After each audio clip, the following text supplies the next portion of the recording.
स्वागत है आपका अपने यूट्यूब चैनल रोजगार विद एनएस में। हम लोग पॉलिटी कर रहे थे। पॉलिटी का हमारा पार्ट 1 हो चुका था। ये हमारा पॉलिटी की क्लास 2 है। हम लोगों ने पॉलिटी में एक्ट पढ़ रहे थे। हम लोगों ने 1909 तक पढ़े थे, तो आज हम उसके आगे करेंगे। तो आज हम पढ़ेंगे भारत शासन अधिनियम 1919 से लेकर 1935 तक पढ़ेंगे। फिर जो बच्चे हुए हैं वो कल कवर कर लेंगे। तो आज हमारा है भारत शासन अधिनियम 1935। तो भारत शासन अधिनियम 1935 के अंतर्गत क्या क्या प्रावधान किए गए, ये आज हम देख लेते हैं। तो भारत शासन अधिनियम 1919 भारत सरकार अधिनियम 1919 के आधार पर सामग्री थी। क्या थी ये? तो Montagu Chelmsford report. Montagu Chelmsford report 1918। अगला देखते हैं। तो भारत सरकार अधिनियम 1919 किस पर आधारित थी? तो यह आधारित थी मॉन्टेग्यू चेम्सफोर्ड 1919 के रिपोर्ट पर आधारित थी। अगला है भारत सरकार अधिनियम 1919 का उद्देश्य क्या था? तो भारत सरकार 1919 का उद्देश्य था कि भारत में एक उत्तरदायी शासन की स्थापना करना। तो भारत सरकार अधिनियम 1919 का उद्देश्य था कि भारत में एक उत्तरदायी शासन की स्थापना की जाए। अगला है भारत सरकार अधिनियम 1919 की प्रस्तावना में समावेश था। तो अगस्त घोषणा की मूल सिद्धांतों का क्या समावेश था? अगस्त घोषणा के मूल सिद्धांतों का समावेश था। अगला देखते हैं। ब्रिटिश संसद में भारत सरकार अधिनियम 1919 का पारित किया गया। तो ब्रिटिश संसद में भारत सरकार अधिनियम 1919 को जो है दिसंबर 1919 में पारित किया गया था ब्रिटिश संसद में। अगला है भारत सरकार अधिनियम 1919 लागू हुआ था। तो भारत सरकार अधिनियम 1919 लागू कब हुआ था? तो 3 जनवरी 1921 को भारत सरकार अधिनियम 1919 लागू किया गया था। भारत सरकार अधिनियम 1919 ने प्रांतों में उत्तरदायी सरकार की स्थापना के लिए किस प्रणाली को अपनाया था? तो भारत सरकार अधिनियम 1919 ने जो है द्वैध शासन प्रणाली को अपनाया था। अगला देखते हैं। 1919 अधिनियम के अंतर्गत 1919 अधिनियम के अंतर्गत प्रांतीय कार्यप्रणाली परिषद की शक्तियों का विभाजन कितने भागों में किया गया था? तो 2 भागों में विभाजन किया गया था। 2 भागों में विभाजन कर दिया गया था 1919 के अधिनियम के अंतर्गत। एक था आरक्षित तथा दूसरा था हस्तांतरित विषय। एक आरक्षित विषय, दूसरा हस्तांतरित विषय था। अगला देखते हैं। हस्तांतरित विषयों पर राज्य के गवर्नर किसकी सलाह पर कार्य करते थे? तो मंत्रियों की सलाह पर जो है हस्तांतरित विषयों पर राज्य के गवर्नर कार्य करते थे। आरक्षित विषयों पर राज्य के गवर्नर किसकी सलाह पर कार्य करते थे? आरक्षित विषयों पर जो है वो कार्य परिषद की सलाह पर कार्य करते थे। आरक्षित विषयों पर गवर्नर जो है वो कार्यकारी परिषद की सलाह पर कार्य करते थे। अगला है पहली बार किस अधिनियम के द्वारा केंद्रीय व प्रांतीय विषयों में विभाजन किया गया? तो पहली बार जो है भारत सरकार अधिनियम 1919 के द्वारा केंद्रीय और प्रांतीय विषयों का विभाजन किया गया भारत सरकार अधिनियम 1919 के द्वारा। अगला है 1919 के अधिनियम के तहत प्रांतीय तथा केंद्रीय सरकार के बीच शक्ति विभाजन किया गया था न्याय निगमन नियमों के अनुसार। न्याय निगमन नियमों के अनुसार। अगला है भारतीय संविधान में सरकार को एकात्मक से संघात्मक में परिवर्तित करने हेतु पृष्ठभूमि तैयार करने वाला कानून कौन सा था? तो कौन सा कानून था? भारत सरकार अधिनियम 1919 था। भारत सरकार अधिनियम 1919 था जो एकात्मक से संघात्मक में परिवर्तन करने हेतु पृष्ठभूमि तैयार की गई थी। अगला है 1919 के अधिनियम के अधीन केंद्रीय तथा प्रांतीय सरकारों के मध्य विवाद की स्थिति में मान्य मत किसका होता था? तो किसका मत होता था? तो केंद्र सरकार का ये मान्य मत होता था। 1919 के अधिनियम का झुकाव किस तरफ था? तो संघात्मक सरकार की तरफ था 1919 के अधिनियम का झुकाव। अगला देखते हैं। भारत सरकार अधिनियम 1919 के अनुसार प्रांतीय स्तर पर विषयों में भ्रम की स्थिति में किसका स्पष्टीकरण मत एवं निर्णय अंतिम होता था? तो गवर्नर का मत या निर्णय जो है वो अंतिम होता था। अगला है भारत में गवर्नर के अधीन कितने प्रांतों में द्वैध शासन प्रणाली लागू की गई थी?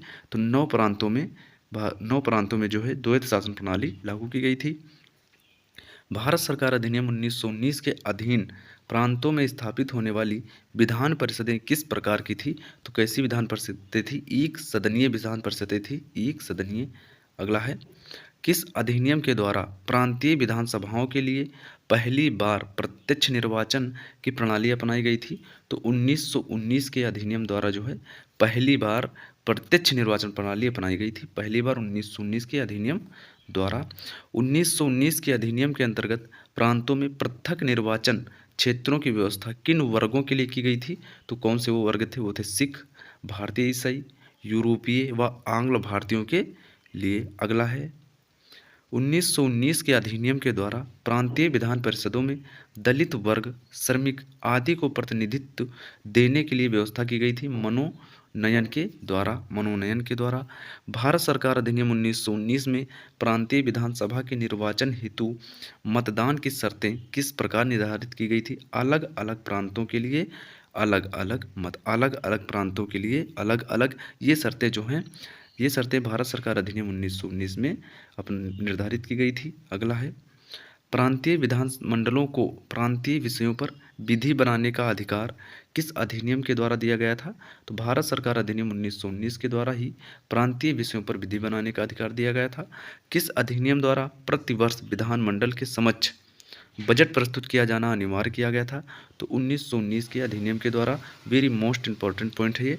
1919 के अधिनियम द्वारा प्रतिवर्ष विधानमंडल के समक्ष जो है बजट प्रस्तुत करना जो है अनिवार्य कर दिया गया था 1919 के अधिनियम द्वारा।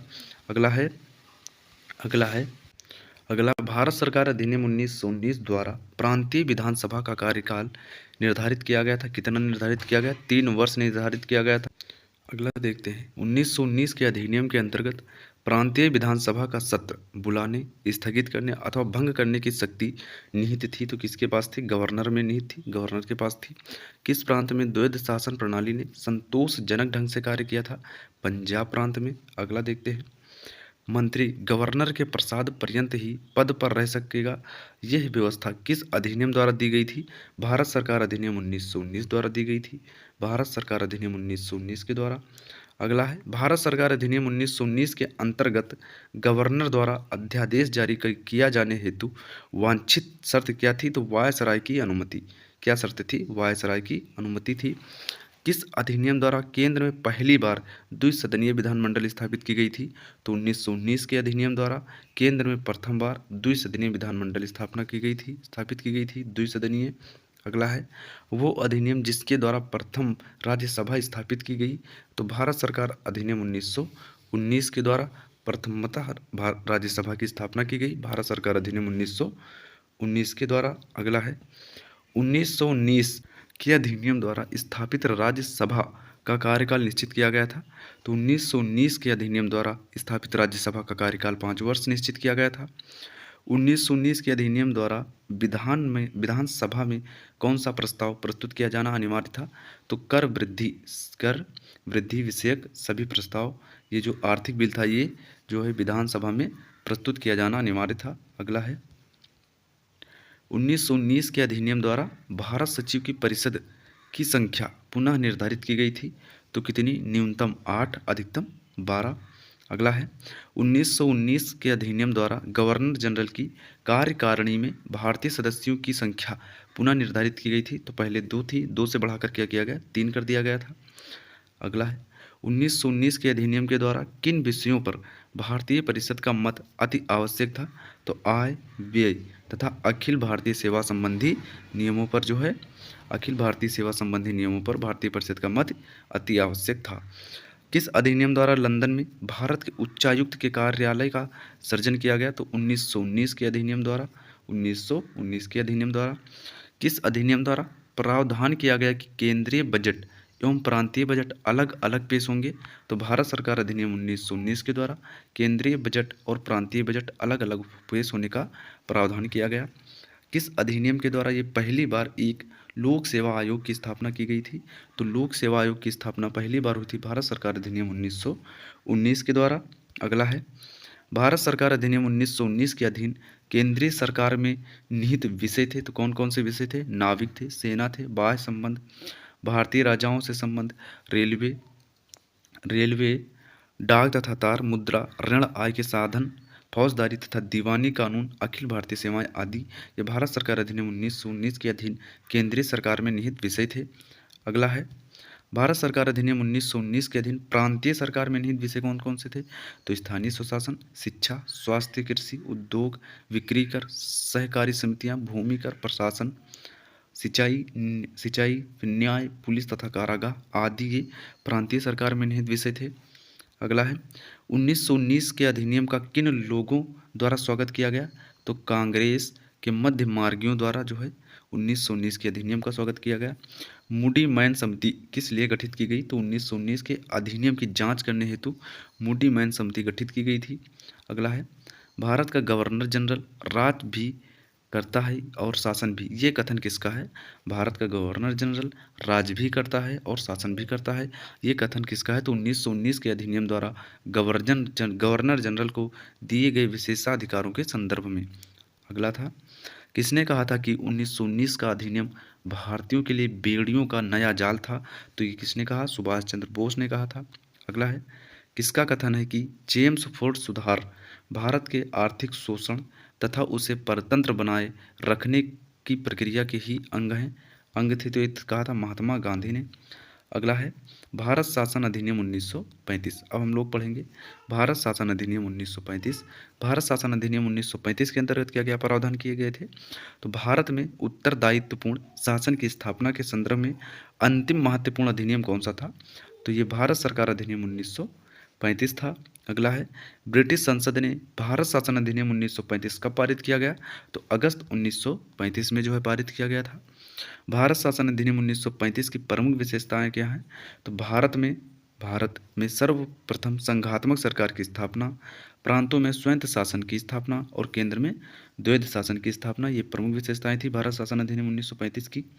अगला है, भारत सरकार शासन अधिनियम 1935 के अंतर्गत अवशिष्ट शक्तियां केंद्रित थी, तो गवर्नर जनरल में, किसमें? गवर्नर जनरल में केंद्रित थी, यानी कि वायसराय में। किस अधिनियम के द्वारा अंग्रेजों ने अखिल भारतीय संघ शब्द प्रस्तावित किया? तो भारत सरकार अधिनियम 1935 के द्वारा। अगला है, भारत शासन अधिनियम 1935 में विषयों को विभाजित किया गया था, संघ सूची, राज्य सूची और समवर्ती सूची में विभाजित किया गया था। अगला है, किस अधिनियम के द्वारा संघीय न्यायालय की स्थापना का प्रावधान किया गया? भारत शासन अधिनियम 1935 के द्वारा। अगला है, किस अधिनियम द्वारा भारत को लिखित संविधान देने का प्रयास किया गया? तो भारत को लिखित संविधान देने का प्रयास हुआ था भारत शासन अधिनियम 1935 के द्वारा। अगला है, भारत शासन अधिनियम 1935 में ब्रिटिश भारत से संबंधित कुल अनुच्छेद तथा अनुसूचियां थी, 321 अनुच्छेद तथा 10 अनुसूचियां थी। अगला है, वो अधिनियम जिसके द्वारा भारत में संघात्मक सरकार स्थापित की गई थी? भारत शासन अधिनियम 1935 के द्वारा भारत में संघात्मक सरकार स्थापित की गई थी। अगला है, 1935 के अधिनियम में अखिल भारतीय संघ में सम्मिलित होना किसके लिए अनिवार्य था? तो ब्रिटिश भारतीय प्रांतों को ये अनिवार्य था। अगला है, 1935 के अधिनियम में अखिल भारतीय संघ में सम्मिलित होना ऐच्छिक था भारतीय राजाओं के लिए। अगला है, भारत सरकार अधिनियम 1935 के अधीन संघ में सम्मिलित होने वाली सभी रियासतों के शासक के लिए अनिवार्य था अंगीकरण पर हस्ताक्षर करना। अंगीकरण यानी कि विलय पत्र पर हस्ताक्षर करना था, ये अनिवार्य था। अगला है, भारत सरकार अधिनियम 1935 के अनुसार गवर्नर जनरल की नियुक्ति की गई थी, तो ब्रिटिश सम्राट के प्रतिनिधि के रूप में, संघीय शक्तियों के प्रयोगकर्ता अधिकारी के रूप में। अगला है, भारत शासन अधिनियम 1935 के अंतर्गत केंद्रीय तथा प्रांतीय सरकारों के मध्य वैधानिक शक्तियों के विभाजन हेतु कितनी सूचियां बनाई गई थी? तो कितनी थी? 3 संघीय सूची थी, एक थी जिनमें 59 विषय थे, प्रांतीय सूची में 54 विषय थे और समवर्ती सूची में 36 विषय थे, ये सूचियां बनाई गई थी। अगला है, 1935 के अधिनियम के अंतर्गत संघीय सूची में रखे गए प्रमुख विषय थे, तो संघीय सूची में रखे गए प्रमुख विषय थे सशस्त्र सेनाएं, डाकदार, मुद्रा, रेल, विदेशी मामले, अखिल भारतीय सेवाएं आदि, ये संघीय सूची के प्रमुख विषय थे। अगला है, भारत शासन अधिनियम 1935 के अंतर्गत किसी भी सूची में उल्लिखित नहीं किए गए विषय के संदर्भ में विधि निर्माण का अधिकार किसे दिया गया था? तो विधि निर्माण का अधिकार था गवर्नर जनरल के आदेश से केंद्रीय अथवा प्रांतीय विधानसभाओं को। अगला है, भारत सरकार अधिनियम 1935 के अंतर्गत केंद्रीय कार्यपालिका के आरक्षित विषयों का प्रशासन किया था, तो गवर्नर जनरल तथा उसकी 3 सदस्यीय परिषद द्वारा। अगला है, 1935 के अधिनियम के अनुसार केंद्रीय कार्यपालिका के हस्तांतरित विषयों का प्रशासन किया जाता था, तो गवर्नर जनरल तथा उसके मंत्रिमंडल द्वारा। अगला है, भारत सरकार अधिनियम 1935 के मंत्रिमंडल की बैठकों की अध्यक्षता का अधिकार किसे प्रदान किया गया था? तो गवर्नर जनरल को प्रदान था, यानी कि वायसराय को प्रदान किया गया था। भारत सरकार अधिनियम 1935 के अनुसार केंद्रीय कार्यपालिका के आरक्षित विषयों के संदर्भ में गवर्नर जनरल किसके अधीन था? तो भारत सचिव के अधीन था, भारत सचिव के अधीन था। अगला है 1935 के अधिनियम के अनुसार केंद्रीय मंत्रिमंडल के सदस्यों की नियुक्ति तथा पदच्युति केंद्रीय विधानसभा का सत्र आहूत करना, विधेयकों पर स्वीकृति की घोषणा करने का अधिकार था गवर्नर जनरल के पास था। किसके पास था? गवर्नर जनरल के पास था। अगला है भारत शासन अधिनियम 1935 के अधीन संघीय विधानमंडल सदनीय थी, तो कैसी थी? द्विसदनीय थी। अगला है 1935 के अधिनियम के अंतर्गत संघीय विधानमंडल 1935 के संघीय अधिनियम के अंतर्गत संघीय विधानमंडल के सदनों में प्रावधानित सदस्य संख्या थी, तो उच्च सदन में 260 थे और निम्न सदन में 375 सदस्य थे। अगला है भारत सरकार अधिनियम 1935 में निम्न सदन का कार्यकाल निर्धारित किया गया, तो 5 वर्ष तक निर्धारित किया गया था। अगला है भारत सचिव के लिए अधिकतम 6 तथा न्यूनतम 3 परामर्शदाता नियुक्ति करने का प्रावधान किस अधिनियम के तहत किया गया था?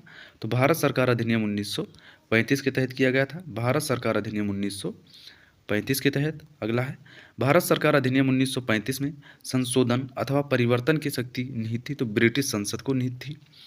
अगला है 1935 के अधिनियम के अधीन प्रांतीय क्षेत्र के प्रशासन का नियंत्रण किसे दिया गया था? तो मंत्रिमंडल को दिया गया था। अगला है 1935 के अधिनियम में मंत्रिमंडल को किसके प्रति उत्तरदायी घोषित किया गया था? तो विधानसभा के प्रति उत्तरदायी घोषित किया गया था मंत्रिमंडल को।